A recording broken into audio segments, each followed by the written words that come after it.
പറവൂരിലും നേമത്തും Congress BJP. Adjustment ചർച്ചകൾ നടക്കുന്നതായി മന്ത്രി പി. ശിവൻകുട്ടി. നേമത്ത് രാജീവ് ചന്ദ്രശേഖരനെ വിജയിപ്പിക്കാനും പറവൂരിൽ വി.ഡി. സതീശനെ സഹായിക്കാനുമാണ് ധാരണ. കോടിക്കണക്കിന് രൂപ മുടക്കി നടത്തുന്ന PR നിർദ്ദേശമനുസരിച്ചാണ് കോൺഗ്രസ് നേതാക്കൾ പ്രവർത്തിക്കുന്നതെന്നും വി. ശിവൻകുട്ടി പറഞ്ഞു.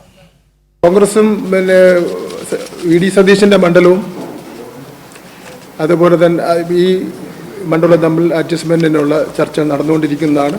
കിട്ടിയ വിവരം ശരിയാണോ തെറ്റാണെന്ന് അറിയില്ല. കാരണം മുമ്പത്തെ വോട്ടിംഗ് പാറ്റേൺ നോക്കിയാൽ മുരളീധരൻ മത്സരിച്ച സമയത്ത് 34,000 വോട്ട് മുരളീധരൻ പിടിച്ചത് ഒഴികെ ബാക്കി എല്ലാ സമയത്തും 10,000, 12,000 വോട്ട് മാത്രമേ കോൺഗ്രസ് പിടിച്ചിട്ടുള്ളൂ. അപ്പോൾ അത് അഡ്ജസ്റ്റ്മെൻറ്റാണ് നടത്തിയിട്ടുള്ളത്. ഇപ്രാവശ്യം ബി.ജെ.പിയായിട്ട് രാജീവ് ചന്ദ്രശേഖരനെ ജയിപ്പിക്കാമെന്നും അതേപോലെ തന്നെ പ്രതിപക്ഷ നേതാവിന് തിരിച്ച് സഹായം ചെയ്യാമെന്നുള്ള ചർച്ചകൾ നടക്കുന്നുവെന്നാണ് പുറത്തുനിന്നുള്ള വാർത്തകൾ കിട്ടുന്നത്.